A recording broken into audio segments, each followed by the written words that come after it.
Doctor Mohammad Rezaul ইসলাম হীরা ১৯৭২ সালের ৯ ফেব্রুয়ারি ঢাকায় জন্মগ্রহণ করেন। তিনি ১৯৯৮ সালে ঢাকা মেডিকেল কলেজ হতে MBBS ডিগ্রি অর্জন করেন। এরপর তিনি চর্মরোগে MCPS ও যৌন রোগে FCPS এবং লেজার ও কসমেটিক বিশেষজ্ঞ হিসেবে ইন্ডিয়া হতে FAM ডিগ্রি অর্জন করেন। ত্বক, অ্যালার্জি ও যৌন রোগের পাশাপাশি তিনি ত্বক এবং চুলের কসমেটিক ও লেজার চিকিৎসা করে থাকেন। বর্তমানে তিনি ইউনিভার্সাল মেডিকেল কলেজ ও হাসপাতালের চর্মরোগ বিভাগের চিফ কনসালটেন্ট হিসেবে কর্মরত আছেন।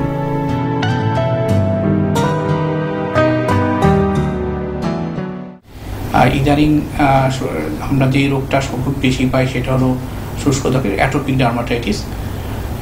শিশুদের ক্ষেত্রে খুব বেশি দেখা যায় এবং বাবা-মারা খুব বেশি ভোগেন। অনেক ক্ষেত্রে শিশু ছোটোবেলা থেকে প্রায় 10-12 বছর পর্যন্ত এই রোগে ভোগেন। শুষ্ক ত্বকের ক্ষেত্রে অনেকের একটা ফ্যামিলি হিস্ট্রি থাকতে পারে যে বাবা বা অন্য কারো এই ধরনের একটা ত্বকের শুষ্কতার ছিল বিষয়টা। অনেক ক্ষেত্রে জেনেটিক ছাড়াও পেশেন্টের যেটা হয় সেটা হলো ওই শুষ্ক ত্বকের কারণে পেশেন্টের খুব ইচিং হয়, বাচ্চারা খুব বিভিন্ন জায়গায় চুলকায় এবং চুলকানোর কারণে সেখান থেকে অনেক ইনফেকশন হয়ে যায়। আর শুষ্ক ত্বকের জন্য বাবা-মারা অনেক ক্ষেত্রে খুব চিন্তিত থাকে। আর এই ধরনের বাচ্চারা খুব ইরিটেটেড থাকে, খুব অস্থির থাকে।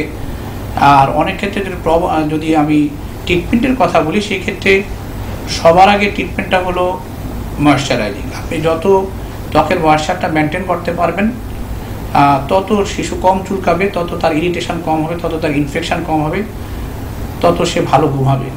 এবং এই ধরনের শুষ্ক ত্বকের বাচ্চাদের কিন্তু গ্রোথও কম হয়, যেহেতু সে সবসময় ইরিটেটেড থাকে, তার একটা ইচিং প্রবণতা থাকে, সে খুব কম ঘুমায়, সে একটু বেশি কান্নাকাটি করে, অনেক ক্ষেত্রে খাওয়া দাওয়া কম করে। সেক্ষেত্রে এই ধরনের বাচ্চাদের কিন্তু একটু অনেক ক্ষেত্রে গ্রোথ বা হেলথ কন্ডিশনও কিন্তু একটু ডিটোরিয়েট করে।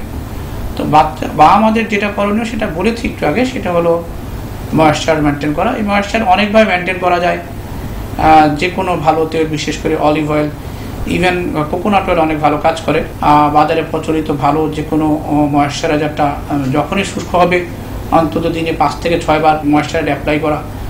গোসলের আগে পরে বা গোসল করার সময় একটু ভালোভাবে ওয়েল ম্যাসেজ করে তারপর গোসল করানো, গোসল করার পরবর্তীতে একটু ভালো ময়েশ্চার ইউজ করা। এছাড়া কিছু অ্যান্টি অ্যালার্জি কিছু ওষুধ দেওয়া যেতে পারে। তবে অনেক ক্ষেত্রেই বা আমার এই ক্ষেত্রে টেনশন করার অনেক ক্ষেত্রে তেমন কোনো কারণ নেই, কারণ একটা পর্যায়ে বাচ্চাদের বয়স বাড়ার সাথে সাথে এই রোগটা অনেকাংশেই দূরীভূত হয়ে যায়। আর যদি ইনভেস্টিগেশনের ব্যাপার ধরেন যে আমরা এই ধরনের ক্ষেত্রে কোন ধরনের ইনভেস্টিগেশনগুলি বেশি করাবো, সেক্ষেত্রে আমরা বাচ্চাদের ব্লাড কাউন্টটা, ইওসিনোফিল কাউন্টটা অথবা সিরাম আইজি লেভেলটা আপনারা একটু দেখতে পারেন। অনেক ক্ষেত্রে এই ধরনের শুষ্ক ত্বকের বাচ্চাদের সিরাম আইজি লেভেলটা অনেক বেশি থাকে।